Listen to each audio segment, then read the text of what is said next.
I was standing on stage at my own charity event, microphone in hand, when the lights suddenly dimmed and instead of my logo, a giant screen showed my name, circled in red, and figures showing the movement of funds, which I recognized faster than I could say anything. Someone in the room laughed nervously, then fell silent, and this silence turned out to be louder than any music. My phone vibrated in my pocket, accounts temporarily blocked. Investigation. A screenshot of internal correspondence appeared on the screen, my name next to transactions that I had never signed, and below it, a file called cover. I felt my shirt sticking to my back, and with each new line of data I wanted to take a step back, but behind me was only a black curtain and emptiness. It's fake, I said into the microphone, but my voice came out dry, as if someone else's. Then explain, someone in the front row replied, and I recognized the press secretary, my own, mine, but there was no mine in her gaze anymore. The cameras, which a moment ago had been looking for a good angle for my trophy smile, were now looking for a crack.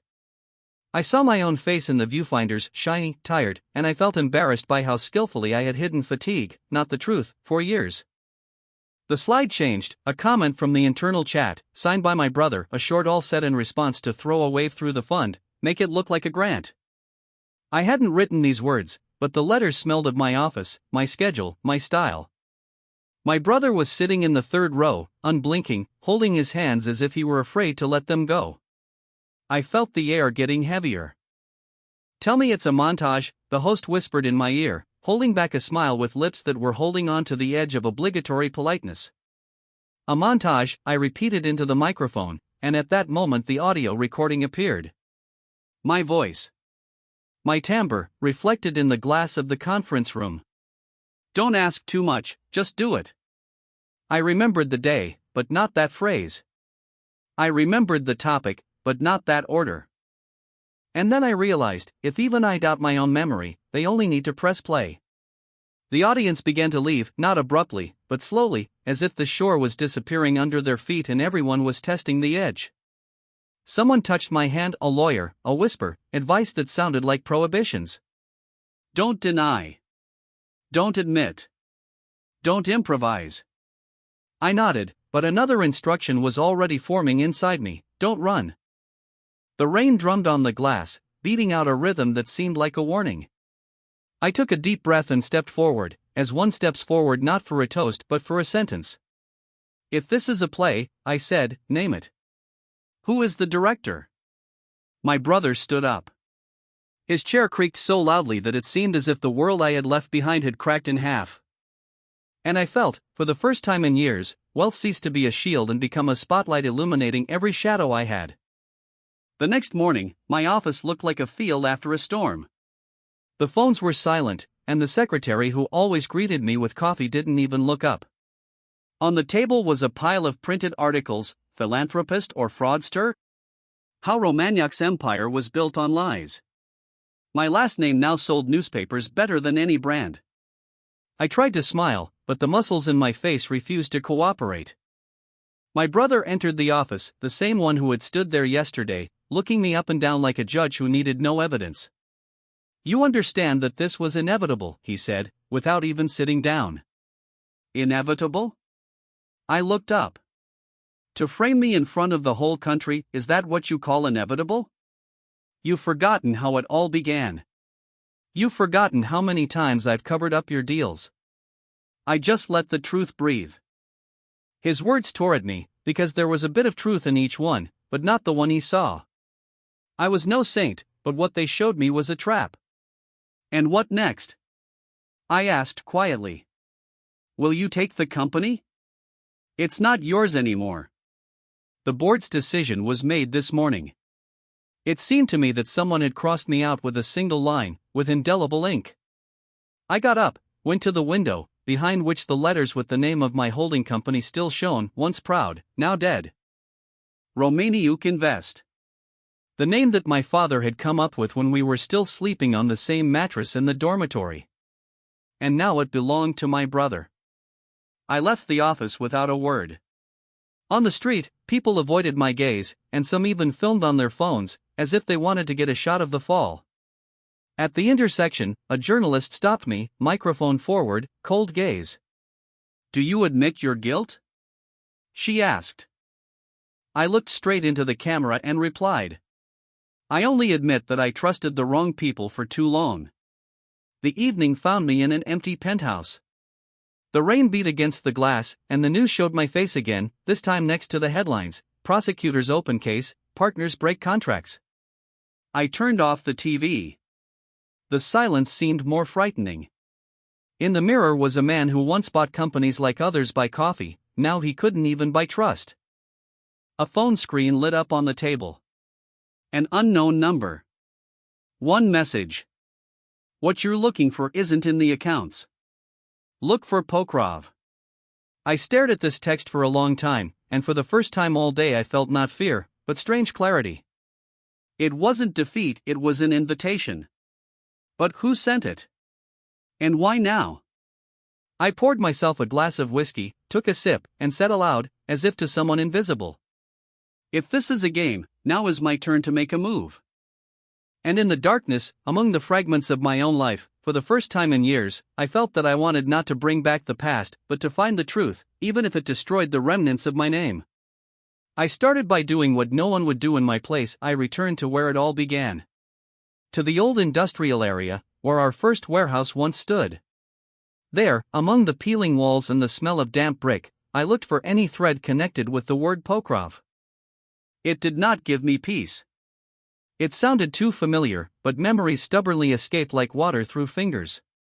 Inside the warehouse, a heavy silence. The footsteps echoed, as if someone else was walking nearby. And suddenly a woman stepped out of the shadows. In a hood, with a notebook in her hands, cautious but confident. I did not recognize her immediately. And when I recognized her, my heart sank. Alina. She took off her hood and looked at me with the same look that once made me forget why I live. I knew you would come, she said. You always go back to where it hurts. We were partners once, more than partners. She left after I chose the business over her. But now there was no anger or reproach in her voice. Only weariness and something like sympathy. You got the message, didn't you? She asked. Yes. Pokrov. What is it? It's not a document, she replied, opening a notebook.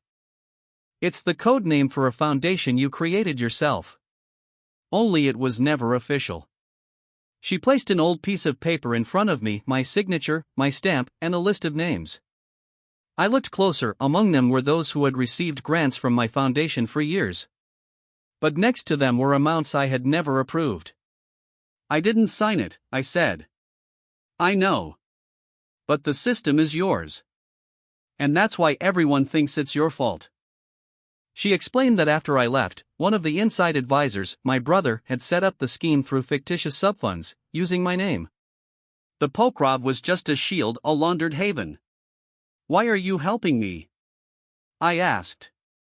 Because the truth is all I have left of you, she said quietly. We sat in silence. I could feel the old pain mingling with the new clarity. So what now? I asked. You have no more than 2 days, she said. Then they'll destroy all the records. But I kept a backup copy. It can only be found in one place, in the server room on the roof of the main office. I looked at her and smiled for the first time in a long time. You know they won't let me in there. I know, she replied, and a familiar spark flashed in her eyes. But when you betrayed me once, you forgot that I was the one who created the security system. I understood. There is a chance. One. The last. And if it turns out to be a trap, at least I will die not as a thief, but as a person who has finally found the truth. I looked at her, at the old warehouse, at the cold city outside the window, and felt how the past began to come to life, like ashes in which the heat still smolders. Okay, I said. Then let's finish what we once could not start. The night was thick as oil. The city was asleep, but not me. I stood in front of the building I had once built myself, a shiny glass cube among the clouds that now looked at me like a stranger. Once it had been my home, my throne, my pride.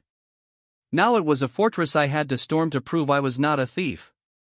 The irony of fate was to break my own security system, created by my former lover, to expose the brother with whom I had once shared my last morsel of bread. If you haven't changed your mind yet, Elena's voice rang out in my earpiece, you will only have 5 minutes after entering. Then the self-defense system will raise the alarm. 5 will be enough, I replied. I used to earn $1 million during that time. The entrance was guarded by a single night watchman. I was lucky, it was an old acquaintance. I lifted my hood, took a breath, and approached. Mr. Romagnac? He barely recognized me.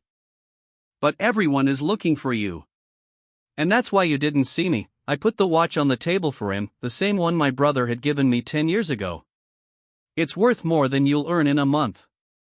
When the door closed behind me, I felt fear pounding in my chest, mixed with something akin to euphoria. I was driving again. The elevators were off. I climbed the stairs, counting each floor until there was only heat left in my lungs. On the 30th floor, a camera met me, but Elena had already intercepted the signal, the screen flickered and went out. The server room was on the roof. I opened the metal door, and cold light pierced the darkness. The room breathed with electricity. The wiring resembled living veins feeding a monster. I inserted the flash drive Elena had given me and began downloading. The screen flashed, 42%, 56%, 71%. Hurry up, she whispered. They're moving. Who? Your brother. He found out. And then the door opened. Don't move, he said, calmly, as if we were home again, not in the middle of a crime. You don't even know what you're getting yourself into. I understand, I replied. I want the truth back. He smiled. It wasn't a mean smile, more like a tired one. There's no truth, he said. There's only a version that others will believe. You lost because you always wanted to be clean. I took a step toward him, the flash drive almost finished copying. And you lost when you sold yourself for numbers. He pulled out his gun, and for a moment I thought a bullet would settle everything faster than the truth. But Elena turned off the power, the light went out, everything went silent except the rustling of the ventilation. I jumped to the side, dodged, grabbed the flash drive, hit him in the arm. The gun fell, and we fell together on the cold floor.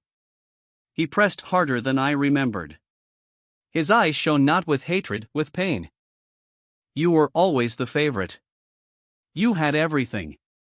I simply took what was mine. His scream disappeared in the roar of sirens. The system triggered the lock. I broke free, got up, grabbed the flash drive, ran to the exit. On the stairs I heard him shouting my name, but I didn't look back. I had no right. Outside, the rain beat against my face, the sirens were getting closer and closer. I hid the flash drive under my jacket and got into the car. My hands were shaking. Elena's voice in the earpiece came to life again. Is everything saved? Yes, I whispered. But he's not my brother anymore. I stepped on the gas and disappeared into the night city that had once belonged to me. Now it watched me, silently but curiously, like a spectator waiting for the final act. I hadn't slept for 3 days. The city had woken up and fallen asleep, and I was a ghost between two worlds, the one where I was a millionaire and the one where I had become a man without a name. I had a flash drive, but no plan. Everything I had created now belonged to others. I had been removed from the board of directors, publicly destroyed, and my name had been turned into a warning to those who had become too confident in their own inviolability. But a warning is also a power. And I decided to use it. I was sitting in an old hotel on the outskirts of the city. Elena was sleeping on the couch, and I was looking through the files we had retrieved. Every document was a blow. Schemes, fictitious contracts, even the signatures of judges. A network that stretched further than I had imagined. And at the very center was my brother's name. But not only his. The list included those I had once considered friends. People who drank from my glasses and said, "I'll be with you until the end." They were with me only until my end. I knew that if I put this in the media, I would be accused of forgery. If I went to court, I would be physically erased. But there was another person who didn't play by the rules, a former journalist, now an exile like me. His name was Dennis. I had once paid to stop his investigation. Now I had come to give him everything. He opened the door, not surprised. "You know, I thought you were either in prison or in the grave a long time ago," he said. "Not yet. But maybe after today I'll be closer to both." I put the flash drive on the table. He looked at it, then at me. "What's inside?" "It's true. And maybe the end of my family." He took it silently, plugged it into his laptop, and after a few minutes his face turned gray. "This will change everything," he said. "I hope so," I replied. "But not for me." We agreed that he would publish the materials without my name. And when 2 days later the news exploded with headlines about the largest financial conspiracy of the decade, I simply stood by the window and watched the lights rise over the city. Everyone thought I was gone. And for the first time in my life, I didn't want to convince them otherwise. Elena came up from behind and gently put her hand on my shoulder. "You did the right thing," she said. "I don't know," I replied. "Right is when someone wins. And here everyone loses." She looked into my eyes and said quietly, "Maybe this is justice." We were silent. Fragments of the revelations were playing on the TV, and I heard my brother's name. He had been arrested. I felt no joy. Only silence. The kind that comes after a storm, when everything is still standing, but not the same. I looked out over the city and thought, wealth can buy time, comfort, power, but not a clear conscience. And perhaps that is the deepest paradox of life. You have to lose everything to finally become yourself.